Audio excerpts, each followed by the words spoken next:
창세기 4장 16절부터입니다. 한 절씩 교독하도록 하겠습니다.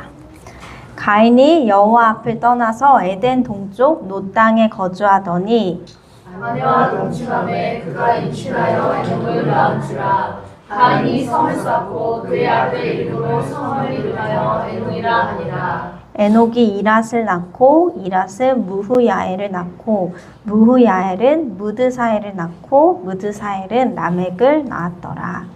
라멕이 두 아들을 가지었으니 하나의 이름은 아다요 하나의 이름은 실라였더라. 아다는 야발을 낳았으니 그는 장막에 거주하며 가축을 치는 자의 조상이 되었고 그의 아우의 이름은 유가이니 그는 수금과 통소를 잡는 모든 자의 조상이 되었으며 실라는 두발가인을 낳았으니 그는 구리와 쇠로 여러 가지 기구를 만드는 자요 두발가인의 누이는 나아마였더라.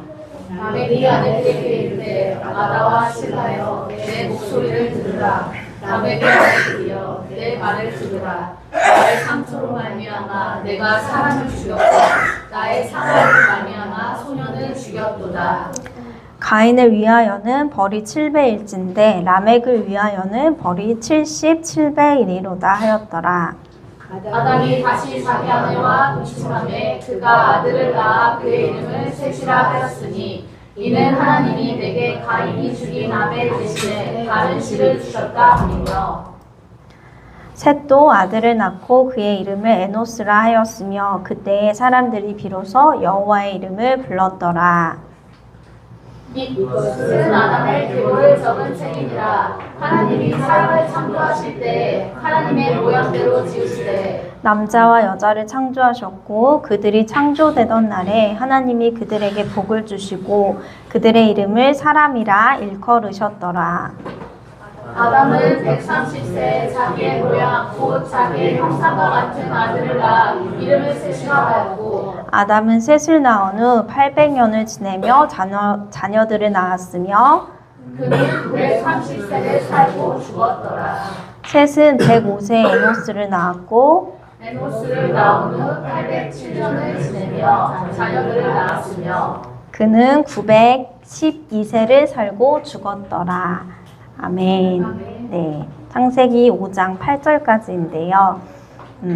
오늘은 가인이 에덴 동산에서 쫓겨난 이후에 가인이 어떻게 되었을까? 네, 그걸 한번 따라가면서 말씀을 나누도록 하겠습니다. 그 전에 질문을 하나 드리는데요. 저번 주에 말씀, 수요 예배 말씀을 기억하시나요? 우리가 하나님 앞에 드려야 할 예배가 삶의 예배라고 얘기를 했는데 여러분은 어떻게 한 주 동안 하나님이 기뻐하시는 거룩한 산 제물로 오타가 많네요. 산 제물로 영적 예배를 드리셨나요?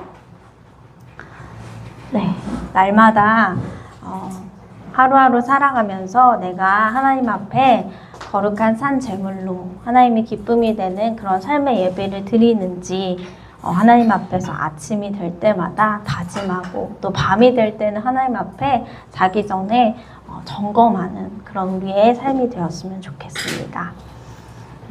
오늘은 내가 바라봐야 할 성이라는 제목으로 창세기 4장에서 5장 말씀을 나눌 거예요. 창세기 4장에서 가인이 에덴 동산에서 쫓겨났습니다. 에덴 동산에서 쫓겨난 가인은요, 어떻게 되냐면 4장 16절 말씀에 보면 가인이 여호와 앞을 떠나서 에덴 동쪽 노 땅에 거주하더니 라는 말씀이 나와요. 네, 이 에덴 동쪽 노시라는 명칭을 그 히브리어에서 찾아보면요, 누드라는 단어에서 유래되었는데요. 이 뜻이요, 누드라는 의미는 방랑, 헤맴이라는 그런 의미를 가지고 있대요. 가인이 하나님 앞에서 저주를 받고 너는 네 평생에 유리하는 자가 될 거야 했는데 정말 방랑하고 헤매게 돼요. 근데 가인이 에덴 동산을 떠나서 처음으로 간 곳이 어디였냐면 방랑 헤매이라는 뜻이 있는 동쪽의 노시였어요. 하나님께서 아벨을 죽인 가인에게 내리셨던 벌, 그 상태를 그대로 반영하는 그런 지명인 거예요. 그런데 에덴이라는 땅의 지명의 그 의미는 뭐냐면요, 기쁨과 복락이라고 합니다. 근데 에덴의 동쪽으로 이 가인이 쫓겨났다는 것은요, 하나님의 임재와 보호로부터 멀어진 상태, 소외된 상태라는 것을 의미합니다. 여러분 한번 생각해 보세요. 가인이 하나님께 분리되어서 방황하고 헤매는 그런 가인의 마음은 어땠을까요? 여러분이 만약 가인이라면 심경이 어땠을지 한번 생각해 보세요. 어땠을 것 같아요? 가인은 에덴 동산에서 쫓겨나고 방랑하는 자가 되는데 누군가가 자기를 죽일지도 모르는 그런 상황에 놓여 있게 되는 거예요. 얼마나 불안했겠어요? 그쵸? 마음의 평안이 없었을 거예요. 이렇게 하나님과 분리되면요, 인간은 불안정하고 온전한 평안을 얻을 수 없다라는 것을 우리가 가인을 통해서 볼 수 있어요. 하나님과 함께 있어도 인간은 불안하고 근심이 있고 걱정이 많아요. 그런데 하나님마저 우리 곁을 떠나거나 우리가 하나님과 분리되면요, 정말로 우리가 걷잡을 수 없는 그런 불안함이 우리 가운데 있습니다. 가인이 방랑과 헤맴이라는 뜻을 가진 노 땅에서요, 그런데 자손을 낳게 돼요. 가인의 자손이 또 자손을 낳게 되는데요. 가인이 아내와 동침해서 임신을 했는데 자식을 낳았어요. 그 자식의 이름이 에녹이에요. 그런데 아들을 낳은 후에 가인이 했던 행동이 뭐냐면요, 성을 쌓습니다. 그리고 그 아들의 이름으로 성 이름을 지어요. 그래서 그 성의 이름이 뭐냐면 에녹성이에요. 여러분 창세기 4장 말씀을 읽으면서 이 가인이 낳은 아들, 그리고 아들을 낳자마자 가인이 한 행동, 그리고 성의 이름이 에녹성이었다라는 것을 알고 계셨나요? 저는 이번에 말씀을 읽으면서 에녹성이라는 게 있었구나라는 생각이 있었어요. 그런데 왜 가인은 아들을 낳았는데 아들의 이름으로 성을 지었을까? 성을 짓고 왜 그 성 이름을 아들의 이름으로 붙였을까? 한번 생각해 봤으면 좋겠어요. 가인은 왜 성을 쌓았을까? 아들을 낳자마자. 여러분, 성의 역할이 뭘까요? 예전에 왜 성을 쌓았어요? 맞아요. 성의 역할은요, 적으로부터 적군이 쳐들어오면 문을 닫아서 보호하고, 내가 싸울 때 좀 더 우위에 있어서 싸움에 승리하기 위한 그런 안전 역할을 했어요. 그 지역을 보호하는 역할을 성이 했던 거예요.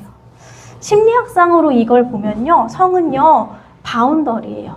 내 영역에 침범하지 못하도록 이 가인은 바운더리를 친 거야. 이 영역은 내 영역이야. 그리고 여기는 아무도 못 들어와. 여기에 있으면 나는 안전해 라는 것을 가인이 아들을 낳고 그 아들을 지키기 위해서, 그 자손을 지키기 위해서 성을 쌓았습니다.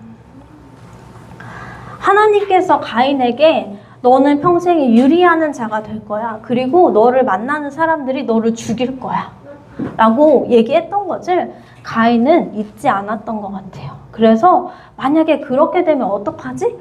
그럼 내가 성을 쌓아야겠다. 아무도 침범하지 못하는, 나를 죽일 수 있는 적들로부터 나를 보호할 수 있는 성을 쌓자라는 것이 가인이 아들을 낳고 처음 한 행동이었어요. 가인이 성을 쌓으면서 이런 생각을 했겠죠? 나는 이제 더 이상 유리하지 않을 거야. 더 이상 내 생명은 불안정하게 위협받지 않을 거야. 이 성을 쌓게 되면. 가인은 생명의 불안정함을 자기가 애초에 차단하려고 성을 쌓은 거예요. 성을 쌓아서 자기 자신, 자기의 자손 후예들을 안전하게 보호하고자 하는 그런 마음이 있었던 거예요. 그런데요, 아, 그렇구나 할 수도 있지만 사실 가인은요, 안전함을 보장받았어요. 언제 보장받았어요? 하나님께서 가인이 하나님한테 하나님 이 벌이 저한테 너무나 커요 했을 때 하나님께서 그렇지만 너를 죽이지 못하도록 내가 너에게 표를 주겠다라고 말씀하셨어요. 하나님은 가인에게 벌도 주셨지만 가인이 그 벌이 너무 크다고 했을 때 그거를 해결받을 수 있는 해결책도 주셨어요.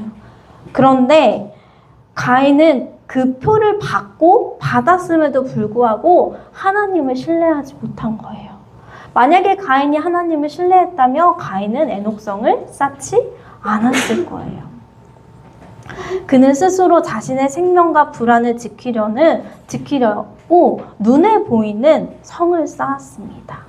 그래서 이 에녹성의 의미는 이런 의미가 있어요. 하나님의 보호를 거부함. 하나님의 약속보다 눈에 보이는 성이 가인에겐 중요했던 거예요. 그리고 자신의 불안을 스스로 해결하는 시도가 이 바로 에녹성입니다. 창세기 11장에는요, 노아의 방주에서 나온 사람들이 이제 번성해가지고 또 탑을 쌓아요. 그 탑의 이름이 뭐예요? 탑의 이름이 뭐예요? 창세기 11장? 바벨탑이에요. 맞아요. 바벨탑을 쌓은 이유는요, 탑 꼭대기가 하늘에 닿게 하여 자신들의 이름을 내고 지면에 흩어짐을 면하기 위함이었다라고 11장에 그렇게 써져 있어요. 그런데 에녹성도요, 가인이 자신의 아들의 이름으로 성을 짓고 자신의 안전을 보장하기 위해서 세운 성이에요. 그곳에서 가인의 후예들이요, 이름을 드러내기 시작합니다. 바벨탑도 같은 역할을 했던 거예요. 성과 탑은요, 인간의 교만을 의미합니다.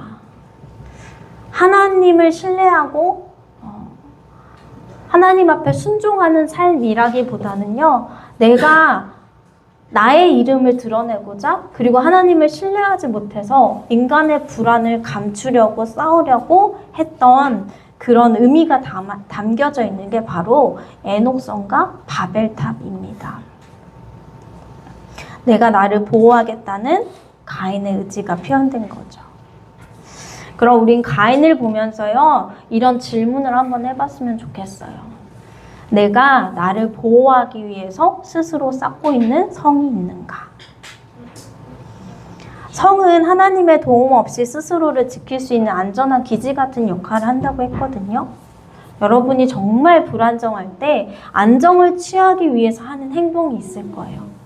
아마 각자 사람마다 내가 불안정하고 뭔가 마음이 힘들 때, 결정을 내리기 어려울 때, 그럴 때 돌아보면요, 내가 쌓는 성이 무엇인지 알 수 있습니다. 하나님 없이도 살아갈 수 있도록 우리가 우리 삶에 만드는 성이 있어요. 그것이 바로 내 안에 하나님을 대신하는 가짜 신이 될 수 있다라는 것입니다. 이 세상에 많은 사람들은요, 이 성이요, 돈이 되기도 하고요, 누구는 또 명예가 되기도 하고요, 어떤 사람은 인간관계가 되기도 하고요, 인기가 되기도 하고요, 여러 가지 성이 있을 거예요. 하나님이 아닌 스스로에게 안정감을 주기 위해서 내가 쌓고 있는 성은 과연 무엇일까? 말씀을 들으면서 한번 생각해 보셨으면 좋겠어요. 가인이 아들을 낳고 쌓은 에녹성을 보면서요, 인간은 하나님과 분리되면 성을 쌓을 수밖에 없다라는 것을 알 수 있습니다. 그런데 참 어리석은 게 뭐냐면요, 인간이 쌓은 성은요, 영원하지 않다라는 것이에요. 조선시대에 만들어진 성들이 지금 온전하나요? 형체도 없는 곳이 많아요. 영원할 것 같지만 우리가 만든 성은 형체도 없이 사라질 것들입니다. 돈이 많은 것 같지만 돈이 많으면 늘 많은 게 아니라 한순간에 있다가 없어지는 게 또 돈이 될 수 있어요. 명예 볼까요? 명예를 쌓아 올리려면요, 인생 전부를 걸어야 돼요. 그런데 한 번 무너지면요, 추락하면 한순간이에요. 그쵸? 인간관계도 어때요? 한 번 우정이 영원한 우정일 것 같지만요, 초등학교 때 절친하고 지금 연락하는 사람 많지 않을 수 있어요. 그쵸?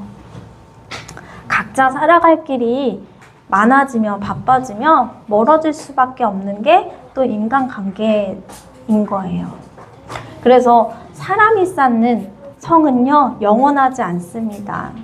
우리는 그걸 알고 살아가야 합니다. 이 세상에서 정말로 안전한 피난처, 보호성은요, 바로 예수 그리스도뿐입니다.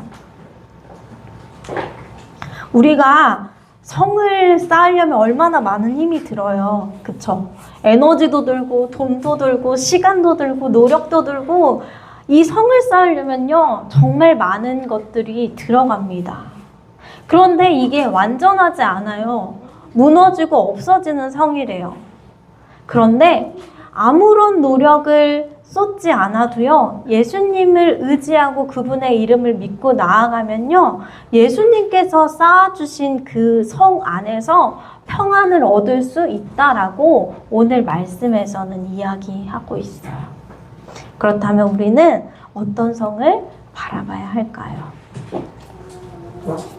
시편 127편 1절을 보면요, 여호와께서 집을 세우지 아니하시면 세우는 자의 수고가 헛되며 여호와께서 성을 지키지 아니하시면 파수꾼의 깨어있음이 헛되도다라는 말씀이 있습니다. 우리가 아무리 집을 세우고 성을 지켜도요, 하나님이 세우시지 않고 지키시지 않으면요, 파수꾼의 깨어있음이 헛되다고 말씀하세요. 하나님이 없는 우리가 하는 수고는요, 헛된 거라고 이야기합니다. 그래서 우리는 우리 스스로 안전함을 위해서 애녹성을 쌓는 것이 아니라 하나님이 계신 시온성을 바라보아야 합니다. 이 시온은요, 성경에서 가장 상징적으로 중요한 장소예요. 원래는 예루살렘의 한 작은 언덕을 지칭하는 지명이었지만 시간이 흐르면서 하나님의 임재와 통치, 그리고 성도들이 갈망하는 영원한 처소라는 의미로 확장되었습니다. 오늘날 기독교인들에게는요, 장차 임할 새 예루살렘, 천국, 시온성은 그것을 의미합니다. 그래서 우리가 시온성을 바라본다는 것은요, 예수 그리스도, 예수님을 빼고는요, 바라볼 수가 없습니다. 하나님께서 우리가 예수 그리스도를 믿고 부르고 찾을 때 우리를 시온성으로 이끌어 주시기 때문입니다. 가인의 족보가 이 다음 절에부터 나오는데요. 에녹성에서 스스로를 지켰던 가인은요, 자손을 낳아갑니다. 가인의 자손들이요, 이 안에서 번성을 하는데요. 에녹이 이랏을 낳고, 이랏이 무후야엘을 낳고, 무후야엘이 무드사엘을 낳고, 무드사엘이 라멕을 낳습니다. 하나님을 찾지 않는 이들의 번성을 하나님께서는요, 허락하시고요, 지켜보십니다. 인간에게 자유의지를 주셨기 때문이에요. 근데 여기서 라멕이요, 아내를 맞이하는데요, 두 아내를 맞이해요. 이 성경에서 처음으로 하나님께서 주신 질서를 파괴하며 아내를 2명을 가진 남자가 바로 라멕입니다. 아내의 이름은 아다 그리고 실라였어요. 이 아다와 실라가 낳은 아들이요, 야발, 유발, 두발가인인데요. 야발은 가축을 치는 자의 조상이 되었고, 유발은 수금, 퉁소를 잡는 모든 자의 조상이 되었고, 두발가인은 구리와 새로 여러 가지 기구를 만드는 자였어요. 이 아들들이요, 인간의 문명을 이끌어가는 그런 조상이 되었다라는 거예요. 가축 치는 자의 조상, 그리고 수금과 퉁소를 잡는 자의 조상, 음악하는 자의 조상, 구리와 새로 무기도 만들고 농기구도 만드는 그런 조상이 되었대요. 그러니까 에녹성에서는요, 인간의 문명이 발달했던 거예요.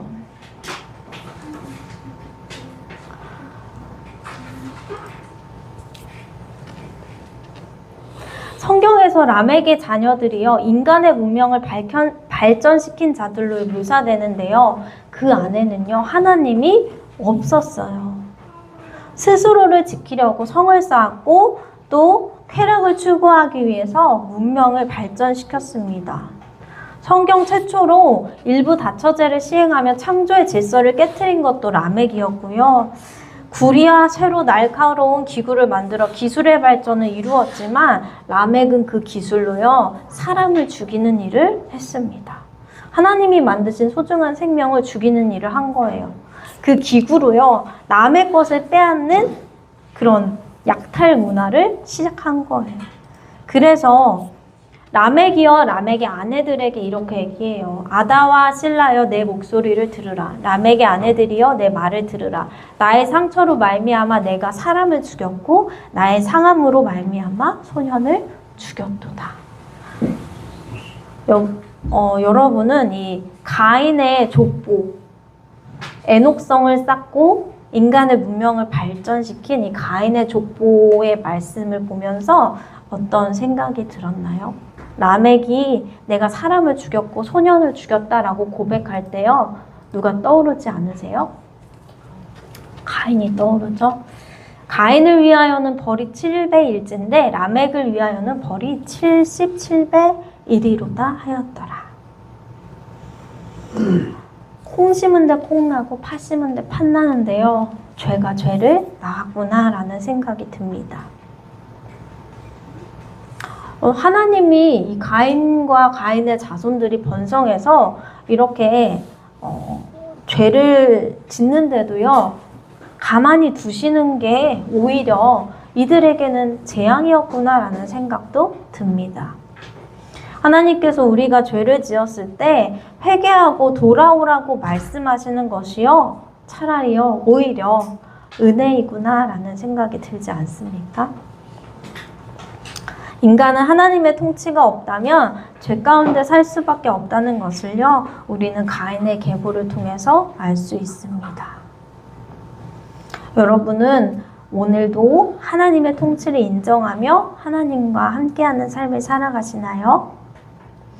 오늘 우리가 하나님 말씀 가운데 거할 수 있음이 우리에게 은혜임을 기억하시기 바랍니다.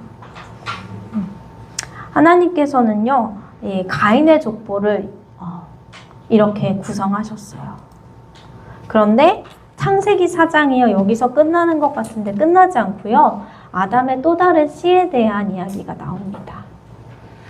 가인이 죽인 아벨 대신에 하나님께서 이번에는 다른 씨를 주셨다 함이며 라고 창세기 4장 25절에 나옵니다.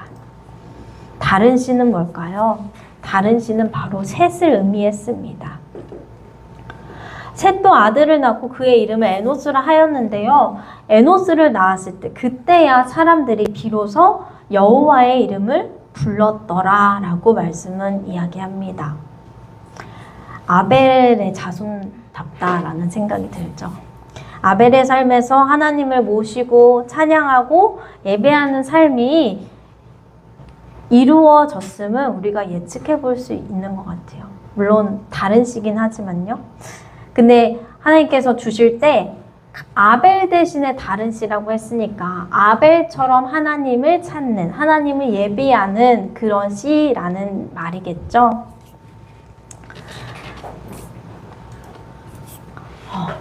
이렇게 해서 창세기 4장이 끝나는데요. 창세기 5장은요. 아담의 계보가 나옵니다. 그런데 창세기 5장을 읽다 보면 가인은 아담의 계보에 빠져 있습니다. 하나님께서 아담의 족보에서 가인을 빼고요. 셋으로 채우십니다.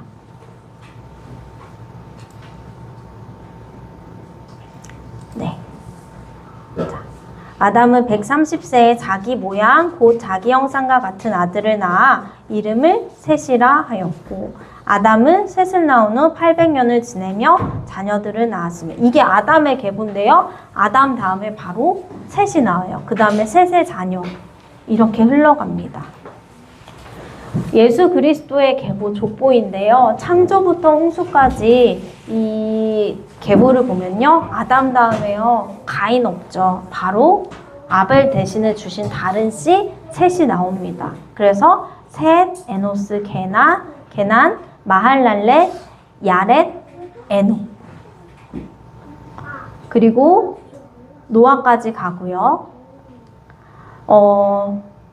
셈에서부터 아브라함까지 이어집니다. 그리고 아브라함부터 예수 그리스도까지 이어집니다. 여기 솔로몬과 마단 사이에는요, 남유다 왕들이 들어가는데요, 많아가지고 다 넣진 않았어요. 이렇게 해서 예수 그리스도의 계보 족보가 이어집니다. 그런데 마태복음 1장에 보면요, 예수 그리스도의 계보라, 아브라함과 다윗의 자손 예수 그리스도의 계보라 라고 해놓고요. 예수 그리스도의 족보에서요, 여자들이 이렇게 나옵니다. 그런데 우리가 나오는 이 빨간 글씨로 써져 있는 이 여자들이요, 예수님의 족보에 좀 들어가기 자격이 안 되는 그런 여자들이 아닌가라는 생각을 하게 돼요. 왜냐하면 다말, 라합, 룻, 우리아의 아내 마리아까지 포함해서요, 다말은 시아버지와의 사이에서 아들을 낳은 근친상간을 했고요. 라합은 이방인이자 기생이었어요. 룻은 이방 여인이었고요. 모압 사람들은요, 신명기에서 영원히 총회에 들어오지 못한다고 규정한 민족이에요. 우리아의 아내는 뭐 말할 것도 없죠. 다윗의 불륜 상대였어요. 지금 언어로 말하자면. 그리고 마리아도요, 마리아가 잘못한 건 아니지만 율법상으로는 마리아도 결혼 전에 잉태한 것이니까요. 가인은요, 아담의 족보에도 들지 못하고요. 아담부터 예수님의 족보가 시작됐다고 하면 예수님의 족보에도 가인은 들지 못했어요. 가인도 사람을 죽였고요. 죄를 범했죠. 근데 여기 나와 있는 이 다말과 라합, 룻, 우리아의 아내 마리아, 이 여자들은요, 그 당시에는 이제 여자를 성경에서는 불평등하게 말씀해서 대우하진 않았지만 그 당시의 문화에서는 여자는 불평등한 존재였어요. 근데 여자가 예수님의 족보에 나왔고, 사실 이 사람들은요, 그렇게 우리가 봤을 때 떳떳한 삶을 살지는 않았어요.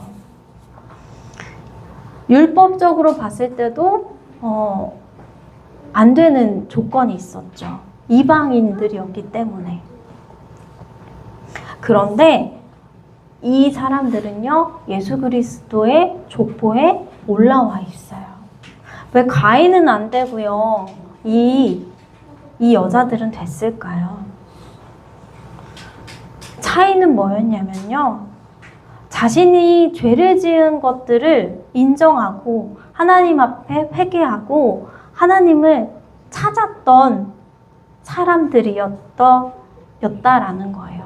그런데 가인은요, 하나님 앞에 회개하지 않고요, 하나님 앞에 하나님이 아닌 다른 안전한 것을 스스로 쌓으면서 스스로 그 자신의 안전을 지키려 했던 거예요. 회개하지 않았다라는 거예요.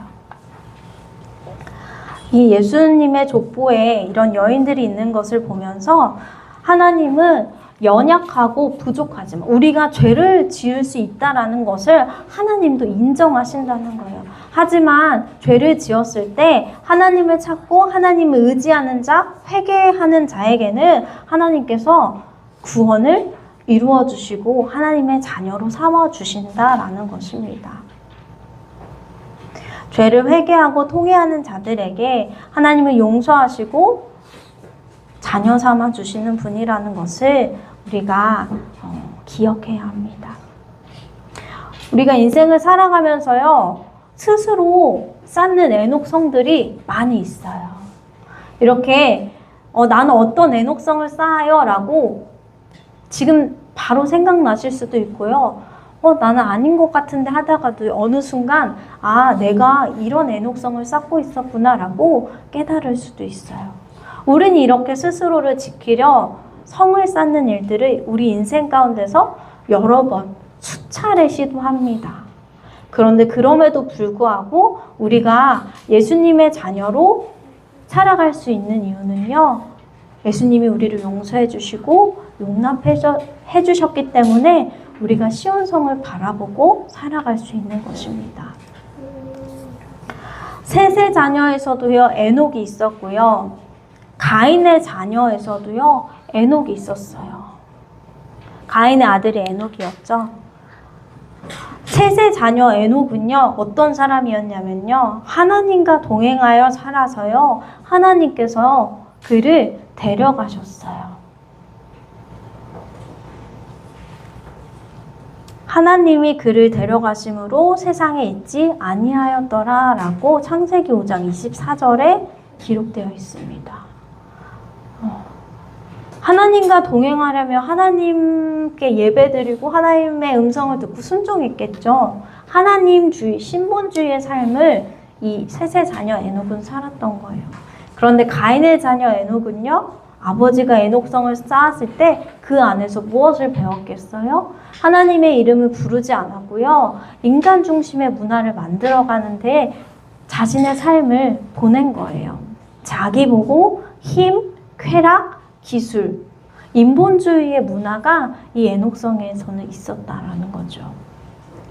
이름이 똑같지만 한 사람은 하나님을 찾고 하나님과 동행하더니 하나님이 데려가시는 사건이 있었고요. 한 사람은요, 사람이 우상이 되고 인간이 만드는 문화가 우상이 된 그런 삶을 살았습니다. 그래서 예수 그리스도의 족보에 들지 못했습니다. 오늘 말씀을 통해서요, 나는 하나님과 어떤 관계를 맺으며 살아가고 있는지, 또 앞으로 어떤 관계를 맺으면서 내 자녀, 내 가족, 내 자손에게 영향력을 미치는 삶을 살아갈 것인지 한번 생각해 보셨으면 좋겠어요.